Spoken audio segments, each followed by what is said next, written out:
एक सिंपल सी वाणी के माध्यम से सतगुरु कबीर साहिब जी ने स्पष्ट किया है कि सांसारिक विषय विकार एक ऐसी बेल के समान है जो काटने पर भी पुनः पवलित हो जाती है, यानी पुनः हरी भरी हो जाती है।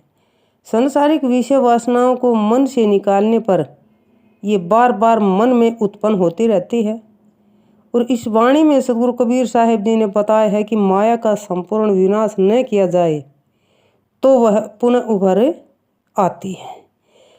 तो बिल्कुल सरल सी वाणी जो हमेशा उच्चारित होती है सत्संग में, आगे आगे धो जले पीछे हरियां होई, बलिहारी ता वृक्ष की जड़ काट्या फल होई।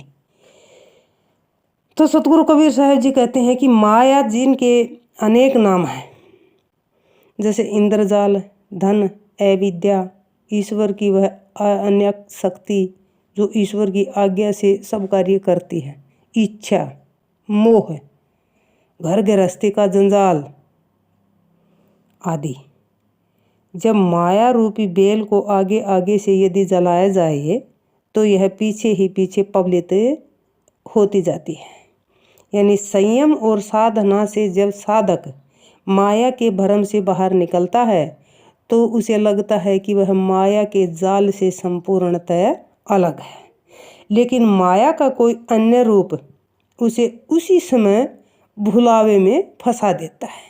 यानी साहिब जी का कहने का भाव है कि माया का प्रभाव मानव जीवन को समय समय पर प्रभावित करता रहता है। साहिब जी कहते हैं कि माया रूप इस विचित्र वृक्ष पर मैं न्योछावर होता हूँ, क्योंकि इसी की जड़ काटने से फल की प्राप्ति होती है। सामान्यतः ऐसा नहीं होता।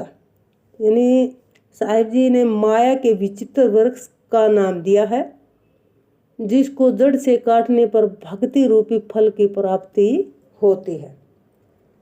यानी साहिब जी ने माया तो ये जो ऊपर बता दिया अनेक प्रकार की है, और साहिब जी का कहने का भाव ये है कि ये जो बताया है इनसे विमुख होने पर ही ये पवलित नहीं हो सकती, यानी दोबारा से हरी भरी नहीं हो सकती। इस माया के जंजाल से अगर मनुष्य बाहर निकल जाता है तो ही इसको जड़ से ख़त्म किया जा सकता है, यानी इस वासनाओं से उभरा जा सकता है और उस मालिक सतपुरुष तक पहुंच बन सकती है, यानी उस मालिक को हम प्राप्त कर सकते हैं।